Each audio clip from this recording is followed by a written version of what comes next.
Hey everybody, we're back for another episode of the R32 GTR, and this is your chance to get yourself an autographed Jestami print. We've censored it because I know lots of you are very sensitive about spoilers, but put your order in. We will individually autograph it and send it to you anywhere in the world, but for how long, Martin? Very, very limited time only. So if you want one of the heroes of all heroes on your wall, an R32 GTR with this awesome artwork, do it now because it's not going to be here for very long. There is a link down below in the description. Click on that thing and we will get one of these to your door anywhere in the world. Today's the day, people. He always says that. We are turning the key. This GTR is going to roar into life. Let's go.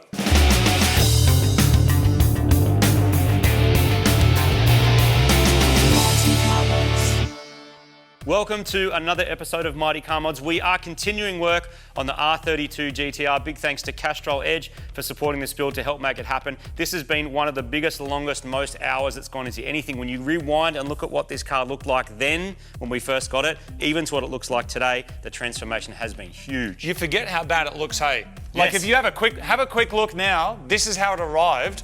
Look at it. I can't believe it's the same car, even with how far we've come. But we got a bit of stuff to do. We got to get fluids into this thing. We got a whole bunch of little bits and pieces to make it. He reckons it's going to start, but he always says No, it actually, so it is going to start this episode, and then the car will be ready to get on the dyno to get our massive 360. If we got 360 kilowatts, I'd just be frothing out of every hole. And Nissan making 360 kilowatts, that sounds all right. It actually sounds good. There's lots to do. Let's dive right into it. One of the aspects that can blow out builds like this is the complexity of keeping the purity. It was really important to me to retain a twin-turbo setup, which is the spiritual genesis of the RB in the GTR. But that has come at the expense of time when it comes to the install. Probably the most complicated part was this twin-turbo setup, because people don't do twin-turbos anymore because they don't love their purity with their GTRs. They just do singles. When is the last time, Rob, you did a twin-turbo setup on one of these? I think probably when I was about 19. How long ago was that? I'm 37 now, so that's probably almost 20 years. Yeah, it's probably what took me a while to work out where everything went, but yeah. Why do people destroy the purity with one big single when we all know that twins are more pure? I don't know the answer to that. I was going to just say it's because Western Sydney. At the end of the day, these cars were built to go fast, and that's something that we've always just chased, and they were one of the first things that sort of held these engines or cars back. Yes. So they came off, yeah, basically, and then when we worked out how hard they were to bolt back on, we just never put them back on.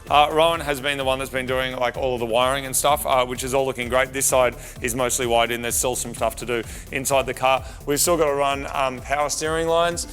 Fuel lines have to come down here. The radiators just come out because we are doing a catch can, modifying that.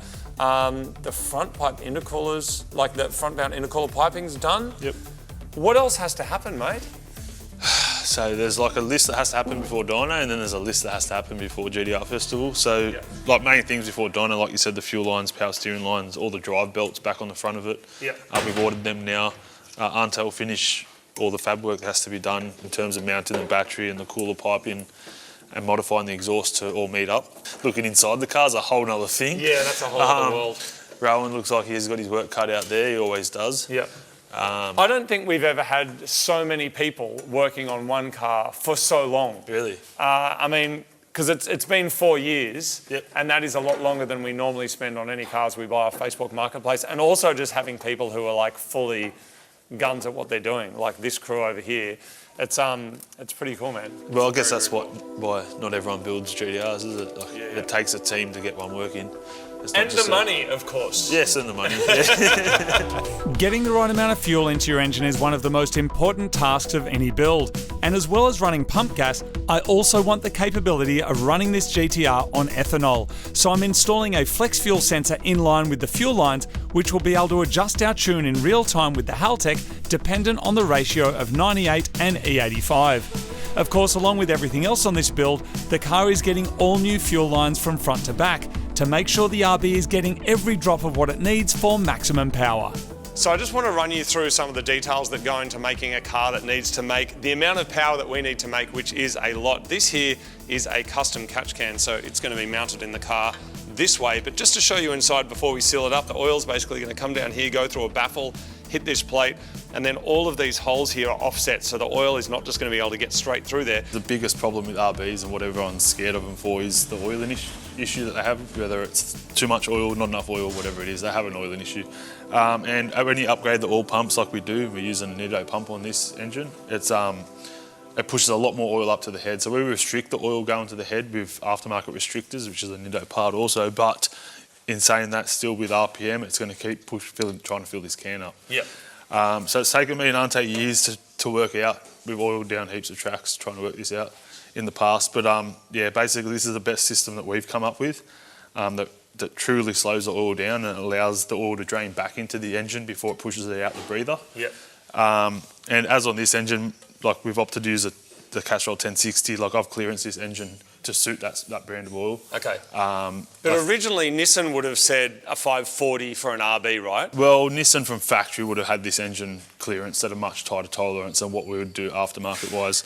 Obviously we've got aftermarket turbos on there, E85. E85 breaks the oil down in itself, which also contaminates it and oil stops working as it should. Yep. We've upped the clearance a little bit because you want to have that little bit of clearance, extra clearance there to suit with the extra power you're running. So you got to think of it as like a cushion on a lounge. Like the thinner that cushion is, the harder it's going to hit that crank. So you want to try and have a little bit of a cushion there, which is why we've done that little bit extra clearance. Yep.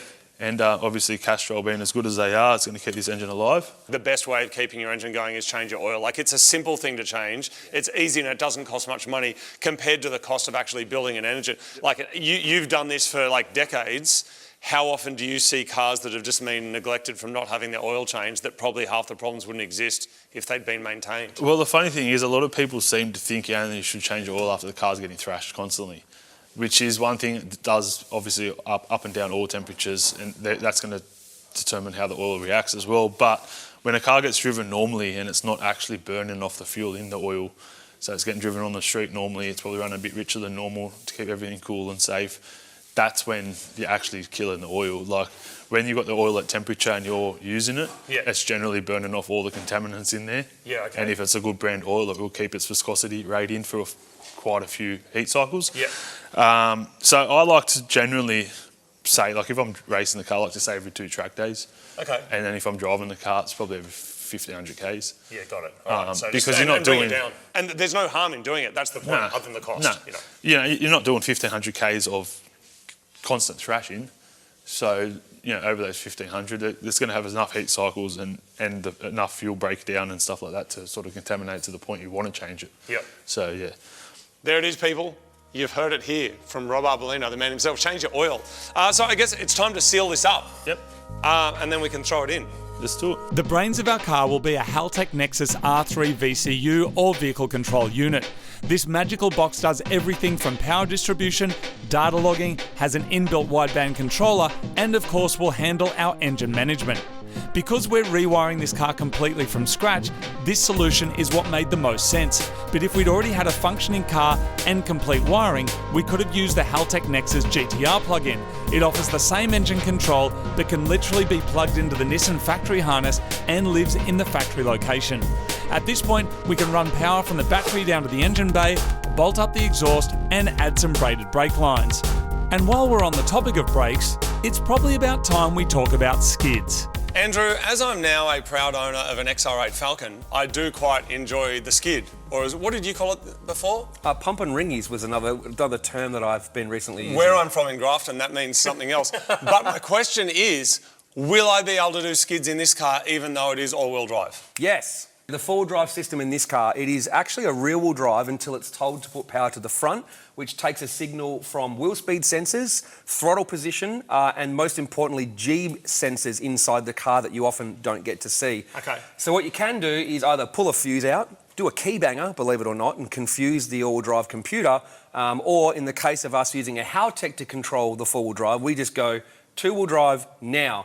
Now, the reason it works on a 32 is it's a bit old school. It just basically just doesn't put any pressure to the transfer case. While the 33 and 34 have residual transfer case pressure, which means you would damage the transfer case if you did a burnout. But 32s are burnout machines. You get a lot of words in a short amount of time, don't you? Yeah. Like, you're giving me a run for my money. There is a pump in the back that builds hydraulic pressure with a solenoid. And basically, this is the line here that transfers that pressure, pushes on the plunger to add four-wheel drive.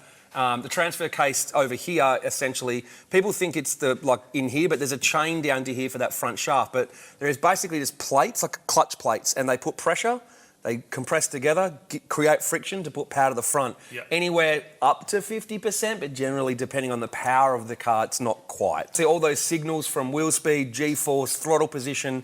It's an algorithm in the computer that basically goes, this is how much you should have. It even knows to reduce front drive at high speed, regardless of what you're doing. Yeah, right. Because it knows you don't need the grip at 200 k's an hour. So why put more to the front if you don't need it? It knows that if you're mid-corner at part throttle, steady state throttle, but you're mid-corner from the lateral G-force, it knows to get the full drive ready for corner exit. Wow, man. So there's a lot of input going on. Very intelligent. How good are GTRs, Mate, really? for 1989, this was wild. That's amazing. You know what else is exciting? Yesterday, I installed a flex fuel sensor. Ooh, nice. Ready for our ethanoling. Yes. Ready for our It needs E85. if you have a GTR, get ethanol in it. It's the nectar of the gods. Okay. I'm going to go blow some holes through some aluminium. We've had a talented fabricator called Ante working on this GTR with us, and after slowing him down by blasting some metal myself, I've handed the torch over to Marty to have a crack, and then it's back to Ante so he can finish the catch can. Then we need to finish our brake lines, finish the exhaust install, add in our boost controller, and then try and complete all of the little fiddly jobs that have to be done before we can turn the key.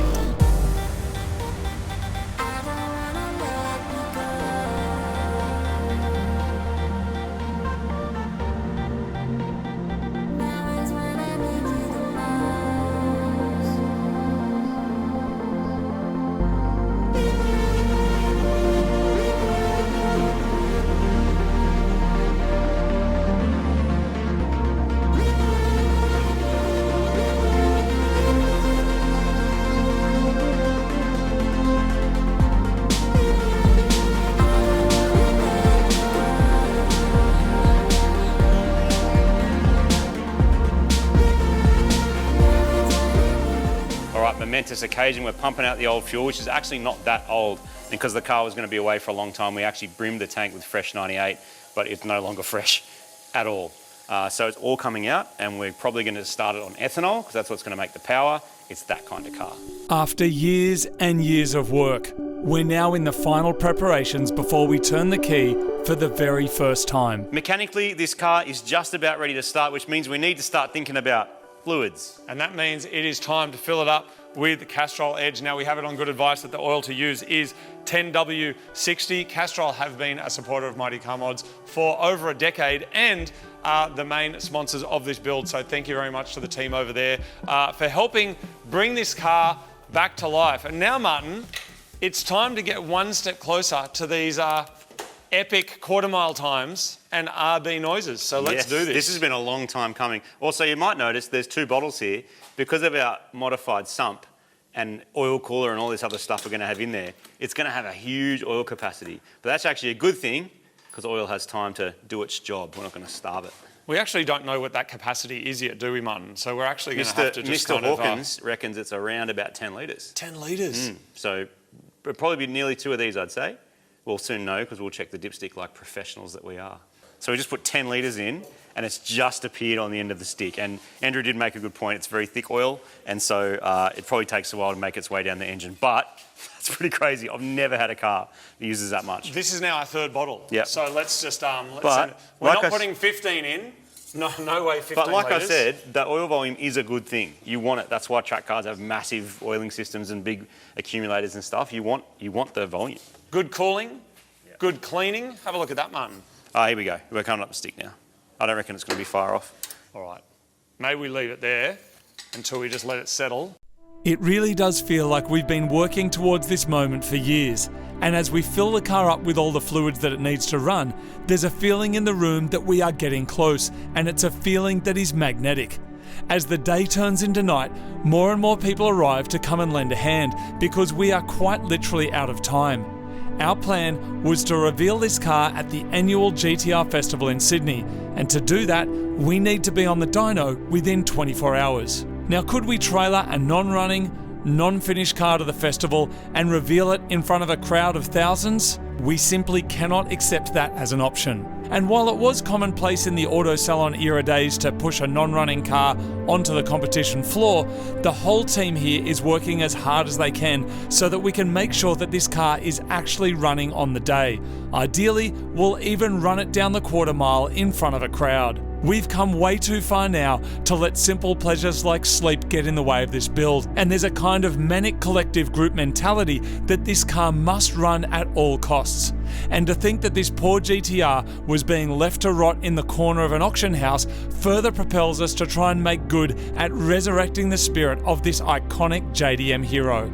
But as the minutes turn into hours and the days turn into night, the excitement soon turns into a quiet sense of dread as we encounter a number of problems that have stopped us in our tracks, and we all have the realization that maybe we're not going to make it after all. We were due at the dyno today. About an hour ago. Unfortunately, that's not going to happen. It's been a massive couple of weeks working on the car, and a particularly big night last night, Martin. Some of the boys were here till like 3 a.m. Just trying to get it working. Just that fiddly stuff that will mean you will completely waste your dyno session if you do not fix it. It's not negotiable. It not having an interior doesn't matter. You know, sitting on a milk crate if you had to doesn't matter for the dyno to get the engine tuned. But this stuff would mean we would just be wasting our time and have to retune it anyway. Yeah, and also time on dyno is really valuable. And Scotty's time as well. Like, you want to make sure that when you're there, you're doing that particular job, not fixing up other things.